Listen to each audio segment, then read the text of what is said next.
হেলিকপ্টারে থাকা do not touch লেখা লিভারটি কখনোই ভুল করে টানতে যাবেন না, কারণ এটি অত্যন্ত গুরুত্বপূর্ণ একটি অংশ। যখন হেলিকপ্টারে বসে থাকা মেয়েটি এই লিভারটি টানতে চায়, তখন পাইলট তাকে সঙ্গে সঙ্গে তা নিষেধ করে। আসলে এটি রোটর ব্রেক লিভার, যা যদি চলন্ত অবস্থায় টেনে ধরা হয় তাহলে হেলিকপ্টারের রোটর ব্লেড মাঝ আকাশে থেমে যেতে পারে, যা ভয়ঙ্কর দুর্ঘটনার কারণ হতে পারে।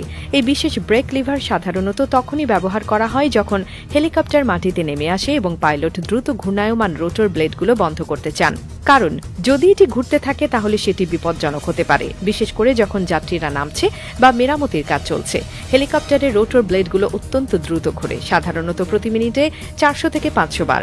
যখন হেলিকপ্টার মাটিতে অবতরণ করে তখন এই ব্লেডগুলো স্বাভাবিকভাবেই ধীরে ধীরে থামে, তবে তা হতে একটু বেশি সময় লাগতে পারে।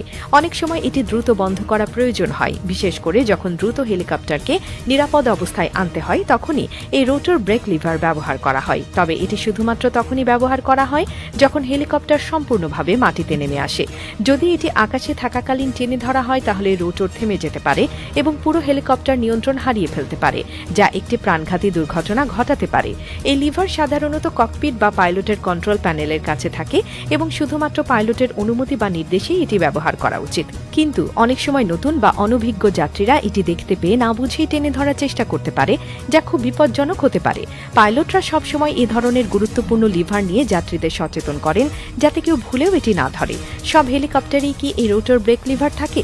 না, কিছু ছোট হেলিকপ্টারে এটি থাকে না, তবে যেগুলোতে বেশি গতির এবং ভারী রোটর ব্লেড থাকে সেখানে এটি অত্যন্ত গুরুত্বপূর্ণ একটি অংশ। বিশেষ করে সামরিক উদ্ধার কাজে ব্যবহৃত এবং বড় বাণিজ্যিক হেলিকপ্টারে এটি অপরিহার্য। এই ব্রেক সিস্টেম ছাড়াও কিছু হেলিকপ্টারে স্বয়ংক্রিয়ভাবে রোটর ব্লেড বন্ধ হওয়ার ব্যবস্থা থাকে, তবে বেশিরভাগ ক্ষেত্রে ম্যানুয়াল রোটর ব্রেকিং সিস্টেম ব্যবহার করা হয়।